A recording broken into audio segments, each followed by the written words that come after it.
শুভ সকাল, কেমন আছো সবাই? সাথী লাইফস্টাইলে সবাইকে স্বাগত জানাই। আজকে রবিবার, বেলা এখন 12টার মতো বাজে।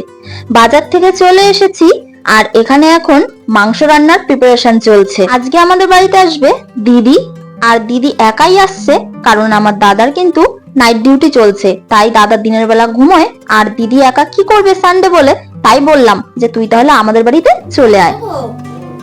ওই ইয়েটা বার করতে হবে, বড় বড় বাটিটা মিক্সচার করার। অন্য দিনের তুলনায় আজকে একটু মাংসটা বেশি আছে, তাই মশলাটাও একটু বেশি হয়েছে। আর এমনিতে ওই বাটিটা সেরকম একটা লাগে না, দুজনের সংসার তো ছোট বাটিটাতেই হয়ে যায়, তাই বললাম বড় বাটিটা একটুখানি বার করে দাও। এই যে এখানে মাংসটাকে ম্যারিনেট করে রেখে দিলাম, 2 থেকে 3 মিনিট রেখে দেবো, তারপরে কিন্তু রান্নাটা করে নেব।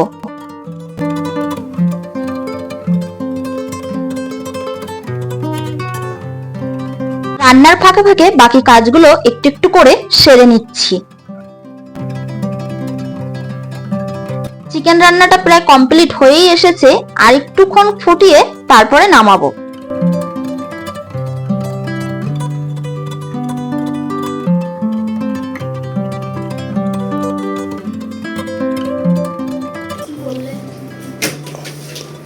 ওই জন্য তো আমাকে বললাম দাঁড়াও আমি আগে বের করিনি তারপর তুমি মোচো।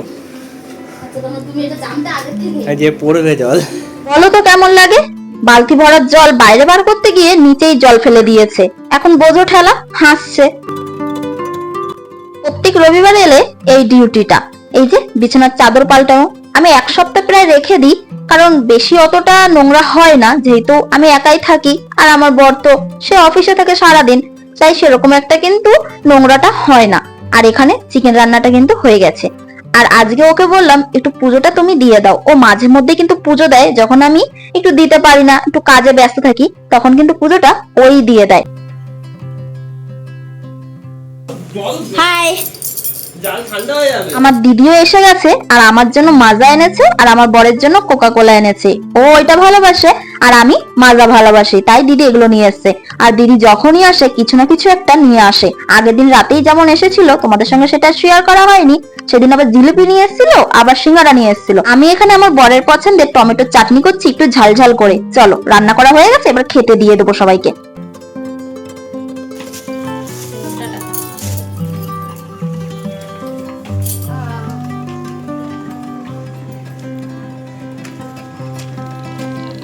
চাবি পাবি নিয়েছিস? ফোন? ঠিক আছে, টাটা। বোনেদের যে কত গল্প থাকে, যার বোন আছে বা দিদি আছে তারাই একমাত্র জানে। আর আমার দিদির সাথে কিন্তু রোজই আমার ফোনে কথা হয়, তবুও যেন কথা শেষ হয় না। এই যে এতক্ষণ ধরে খাওয়া দাওয়ার পরে এত গাদা গাদা গল্প করলাম, এখন কিন্তু বিকেল 4টে বাজে। ঠান্ডা পড়ে গেছে, আর ব্যাঙ্গালোরে তো ওয়েদার সমানই থাকে, কিন্তু যেহেতু শীতকাল আমার না একটু সোয়েটার নেই, মানে নরমাল ঘরে পরার জন্য। আজকে যেহেতু সানডে, বর বাড়িতেই আছে, তাই আজকে যাচ্ছি সোয়েটার কিনতে। আরো কিছু টুকিটাকি জিনিস কিনবো, চলো তোমাদেরকেও নিয়ে যাই আর তোমাদের সঙ্গে শেয়ার করি এখানকার প্রাইস গুলো। জানো তো এই সিঁড়িটা এতটা স্লিপ কাটে না, আমি আগের দিন রাত্রেবেলায় সিঁড়ি দিয়ে নিচে নামছিলাম, আমি না পড়ে গেছিলাম। একদম নিচে পড়ে যায়নি, ওই সিঁড়িতে একটুখানি পড়ে গেছিলাম, তখনই আমার কোমরে একটু ব্যথা লেগে গেছিল আর কি। কিন্তু সেরকম একটা ব্যথা করে না, কোমরে ধরলেই একটু ব্যথাটা করে। ডক্টর আর দেখাবো না ভাবছি, ওই ঠিক হয়ে যাবে, দেখি ব্যথাটা আর কতদিন থাকে। কি যে হচ্ছে আমার সঙ্গে কিছুই বুঝতে পারছি না, মনে হচ্ছে নজরই লেগে গেছে গাড়োর, একটার পর একটা হয়েই যাচ্ছে। চলো যাই তবে।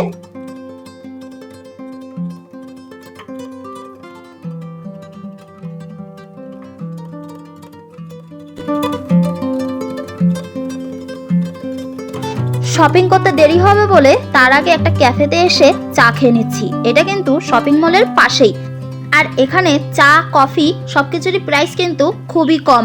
এখানে আমরা যেই চাটা অর্ডার করেছিলাম আদা চা, সেটার প্রাইস ছিল 20 টাকা, আর নর্মাল চাগুলোর কিন্তু 10 টাকা করে, আর কফিও কিন্তু 10-20 টাকার মধ্যেই কিন্তু পাওয়া যায়। আর আমরা এখানে আদা চা অর্ডার করেছিলাম।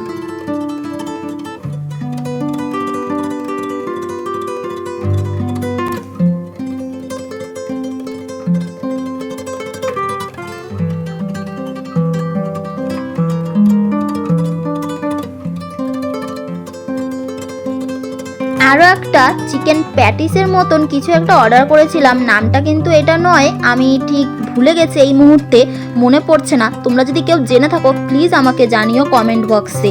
আর এটার প্রাইস মাত্র 45 টাকা ছিল। শীতকাল পড়ে গেছে তো শপিং মলে গেলেই শুধু সুন্দর সুন্দর দেখছি জ্যাকেট, কি সুন্দর সুন্দর জ্যাকেট। এই যে আমার হাতের জ্যাকেটটা বেশ ভালো লাগছিল, কিন্তু আমার সাইজের ছিল না। জ্যাকেট আমি নিতে পারিনি কারণ যেগুলো আমার পছন্দ হয়েছিল সেগুলো আমার সাইজের ছিল না। আর জ্যাকেট এখানে সবগুলোই কিন্তু 599 টাকা করে। আর এই যে দেখো গোলাপি কালারের জ্যাকেটটা, আমার কিন্তু এটা বেশ সুন্দর লেগেছিল, মানে পছন্দ হয়েছিল। তারপরে যখন দেখলাম সাইজটা, দেখছি এটা এল সাইজ, মানে আমার সাইজের থেকে বড়, আমার তো এম সাইজ লাগে। বাট কি করব, এটার প্রাইস কিন্তু 900 টাকা। আরও কিছু টুকিটাকি জিনিস আমি কিনেছি, ঘুরে দেখব, কিন্তু ভিডিও করতে পারিনি, সরি। বাড়ি গিয়ে তোমাদের সঙ্গে শেয়ার করব। চলো তোমাদেরকে দেখাই আমি কি কি কিনে এনেছি। এই যে দেখো কি সুন্দর হুডিটা না, কালারটা কি মিষ্টি তাই না। এই হুডিটা খুবই পছন্দ হয়েছিল আমার বরের আর আমার দুজনেরই, তাই কিনে নিয়েছি। আর এটার প্রাইসও কিন্তু অনেকটা কম ছিল, মাত্রই 250 টাকা দাম ছিল। আর এই যে দেখছো হাতে সুন্দর কাপটি, এটিও আমার বর পছন্দ করেছে। আর এটার প্রাইস তো একদমই কম ছিল, মাত্রই 33 টাকা। আর কি সুন্দর দেখো, আমার একটা এরকম কাপের দরকারও ছিল। আর এখানে দেখো একটা জুতোও কিনে নিয়েছি, আর এটি আমার বাথরুমের জন্য কিনেছি। বাথরুমেও তো লাগে জুতো তাই না। আর এটার দাম কিন্তু 100 টাকা ছিল। আর দেখতেও দেখো কি অপূর্ব তাই না।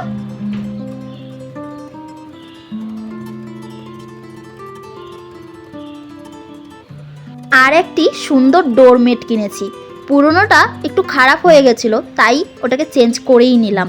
আর এই ডোরমেটটার দাম নিয়েছিল 89 টাকা, কত কম দাম তাই না। আর এই যে সুন্দর বাটিগুলো দেখছো, এগুলো আমি কিনে নিয়ে এসেছি ওই মার্কেট থেকেই। এখানে 3টে বাটি ছিল, একটা বাটি তুলে রেখেছি, ওইটা এখন প্রয়োজন নেই, তাই 2টো বাইরে রেখেছি আর একটাকে তুলে রেখেছি। আর এই বাটিগুলো কিন্তু প্লাস্টিকের, বাট এগুলোতে আমি গরম খাবারও রাখতে পারবো, যখন পদে পদে রান্না করব তখন একটা একটা করে রেখে দিতে পারবো। আমার তো সেরকম গাবলা নেই, ওই 2টো কি 3টে আছে যেগুলো দিদি দিয়েছে আর আমার মা কিছুটা দিয়েছে, কিন্তু আমাদের সেরকম প্রয়োজনও নেই। বাট ইদানিং যখন ধরো দিদিরা আসে, একটু যখন বেশি পদে রান্না বান্না করতে হয় তখন একটু প্রয়োজন হয়, তাই ভাবলাম কিনেই নি। আর এগুলোর প্রাইসও কিন্তু খুবই কম ছিল, এগুলোর প্রাইস নিয়েছিল 139 টাকা।